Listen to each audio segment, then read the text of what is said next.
Welcome to the first episode of the year 2021. We have just finished the year called 2020, a year where we had the most challenges in life, in our careers, in our personal lives, in our financial lives, and in many other respects. Be that as it may, we are now in 2021, and whatever goals we had put aside in the previous year, we need to resume them now. We need to get them back on track and make sure that we finalize things this time around.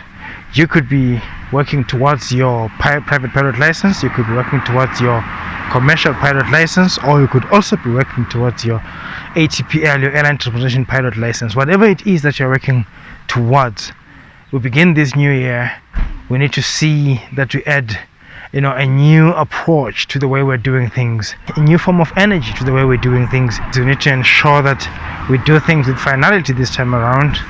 Whatever it is that we're working towards, we need to be able to balance a job, to be able to balance a family and balance our studies at the same time. So for those of you who are balancing family, a job, and your studies, this year we need to do a lot of that, especially in light of the disruptions that were caused by COVID-19. We need to ensure that there's a perfect balance of these three things, or even more things depending on your particular case, for us to be successful in whatever it is that we're doing. So number one, it's important to check your state of mind. Check and ensure that you do not have stressors that are actually stressing you. Identify them and find a way of eliminating them. Because if you are stressed, we all know you cannot study, or if you do study, you will not have much headway in whatever it is that you're doing. So eliminate all those stressors in your life that you can manage to identify and to eliminate in order for you to focus on pursuing your studies. Because even if you can study, if you're studying under a stressful environment, it's possible that by the time you get to the CAA, mind may refuse to remember and bring forth what it has been collecting over time as you are studying. So it's imperative for you to try and reduce your stress levels as much as possible this particular year in order to complete the goal that you have before you. The second point is motivation. Find things that motivate you. Find motivation in one way or the other. There are many sources of motivation. For some people, motivation is interlinked with their spirituality. If you find motivation in your spiritual beliefs or in your spiritual writings or literature, find that motivation and run with it. Some people find motivation in other spaces, in other writings. Read widely, listen to podcasts, listen or watch YouTube videos on motivation. Anything that makes you feel much more capable after watching it, or after reading it, or after listening to it. Stick with that thing. Make it a habit of yours to continually motivate yourself using whatever source you have found to be working for you. The other critical point is that of time management. How are you managing your time? Are you able to distribute your time sufficiently and in a balanced way between the tasks that you have to complete in any given day? The other important thing is priorities. You need to learn what to prioritize, what to focus on, what you can push aside, and what you have to work on right now. So time management is a critical thing. Find out, are you a morning person? By now you should know whether you're a morning person or an afternoon person. I'm a morning person, for example. If I don't wake up and do it from around 3 a.m. up to say 12 midday, then my mind is probably not working. Some people would rather sleep all the way, up to midday and then wake up and start working late into the night. But for me, it's the other way around.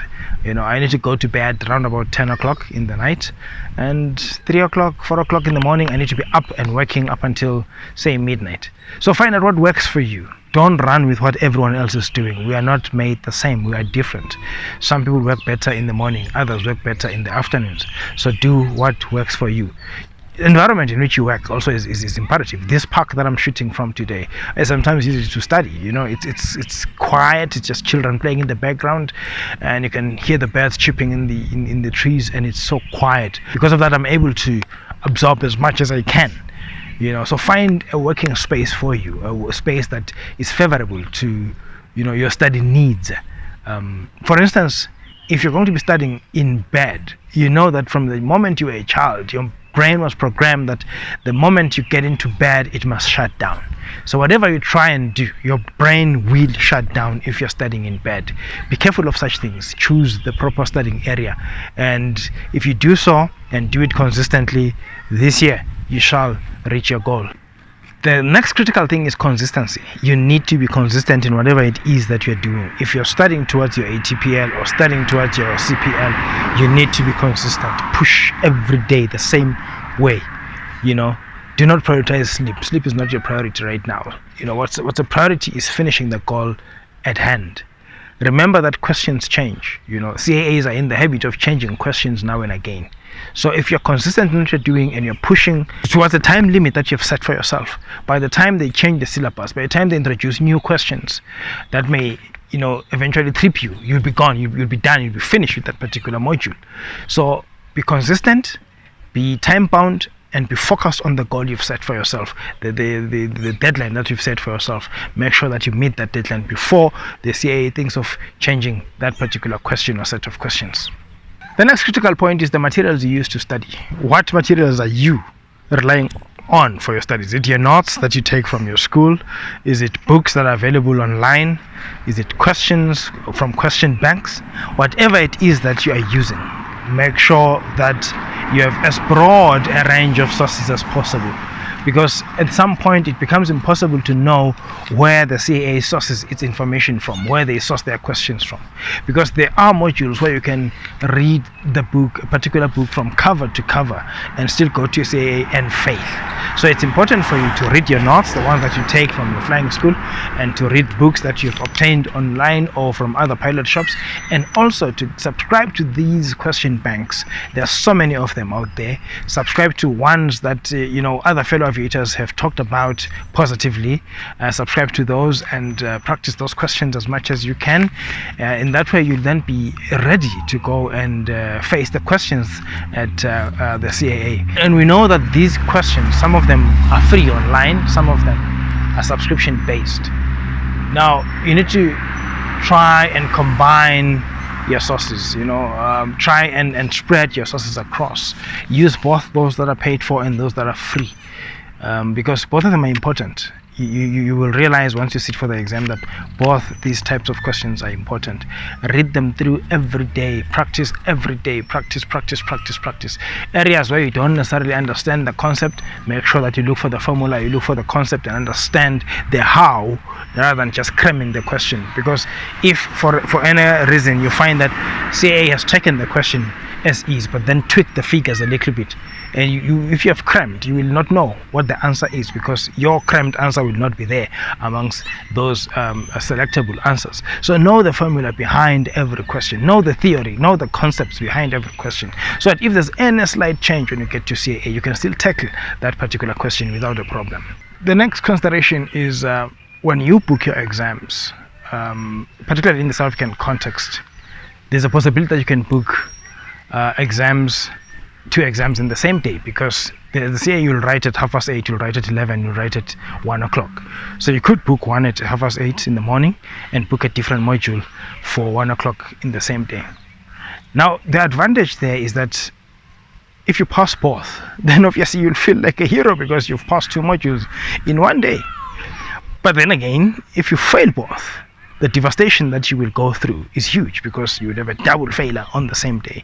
Or if you pass the first, or if you fail the first one, the one that you're writing in the morning, trust me, by the time you get to the one in the afternoon, psychologically you won't be okay. So that could also then lead to you failing the second module as well. So be careful about the booking of your exams. Make sure that you book after thorough preparation. Make sure that you book ahead of time. Of course, keeping in mind the expiry period of 18 months from your first exam, but do not rush to book exams if you're not ready. It will only hurt your progress. Study thoroughly, and if you feel like you're now almost ready to write, give yourself a 2-week buffer period, where you then go and book the module for the exam for the next 2 weeks, and then you use the remaining 2 weeks to actually polish up and ensure that there isn't anything that can trip you up once you're in the exam hall. But that having been said, that's not a stipulation, it's a suggestion. Do whatever works for you. If you can handle 2 modules in one day, who am I to say no? Go ahead, do it. But if not, this is just a warning to say these are the pitfalls of trying to write everything at once. It could end up being a negative rather than a positive. The next consideration is what we call a burnout. Burnouts are very real. The human brain has a limit. There's a point beyond which it will let you know, I can't take it anymore, and you will sink. You will begin to break down. Watch out for those. Do not burn out. So as you study, as you pack as much work as you can into your study regimen, do take time to rest, to take a break, to relax, to disengage from the study. But do not take too long, because you run the risk of losing this momentum of the momentum that's kept you going so far. Make sure you don't lose it completely. So don't burn out. Take a rest, but don't take a rest too long that you eventually lose the momentum and lose the focus and lose the excitement and the enthusiasm about your studies. So take a break short enough to keep the momentum going, long enough to allow your brain and your body to recover. The next consideration concerns the booking of exams. Do not book if you're not ready. Sometimes we book because others have booked. Peer pressure is real. If you're talking to your friend and you hear them saying, listen, I've just booked navigation, I think I'm ready, I'm going to write next week. And if you yourself have not written navigation, naturally in your head you begin to think, if so and so is booking it, that means I should book it as well. And then you rush and you start booking that particular module when you have not been preparing for it.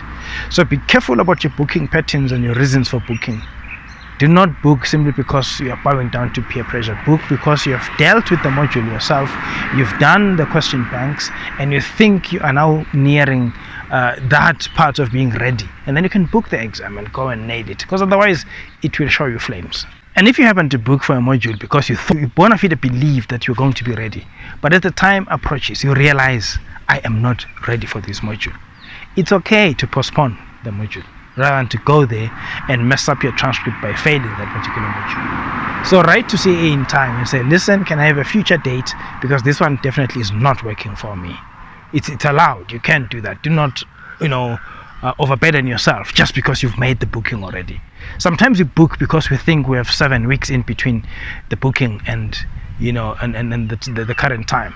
But something happens in between. It could be that at work they suddenly give you 70 deadlines to meet and you don't have time to actually study for that particular module. Or it could be that there's a crisis in the family, someone is sick in the family, and because of that you're unable to focus on the module. And fast forward 8 weeks later, the exam date is here and you're not ready. You need to be humble enough to say to CA, listen, can you postpone this module? Can you postpone this exam? Because if I take it now, I'm certainly going to fail. So do not go in just because the exam booking has been done. You are free to play around with those dates, subject to terms and conditions that the CA has put in place. But do not rush in because friends have put pressure on you to rush in and write. Do not rush in because you've made the booking itself. So many things happen between the day we book the exam and the day we actually write the exam. And some of those things that happen, especially people who have families, people who have a job, those things could mean that you're totally unprepared for that exam.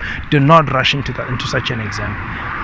Rather, push it forward to a future date that will allow you to come, to the exam hall fully prepared. I hope those few pointers were useful in planning your 2021 and how to tackle your PPL studies, your CPL studies, and your ATPL studies. And if they were, please do click the like button below, and do not forget to subscribe if you have not done so yet, and to urge others to subscribe, to share these within your networks. We've now reached 300 subscribers, which is a milestone because we started 6 months ago, and fast forward to 6 months later, we have 300 subscribers. Thank you to each and every one of you who has supported us up to this far, who has shared our content with others, who has posted the links on their community of aviators. We really appreciate your support in that regard. We hope that going forward you'll continue to do that so that we can keep growing this channel. It's the only way we can reach out to the ordinary African child. It's the only way that we can make Africa great again. It's the only way that we can bring aviation related content to future aviators, aspiring aviators. Whatever it is that you're doing now, I'd like to urge you to keep adding those hours, because remember, it's a numbers game, it's an hours game, it's a game of hours. Every every hour counts, whether it's an hour of studying, whether it's an hour of searching for more information on aviation, whether it's an hour of participating in your aviation communities, or an hour of flying. Just keep adding those hours. Until next time, Angel Diva signing out and saying cheers.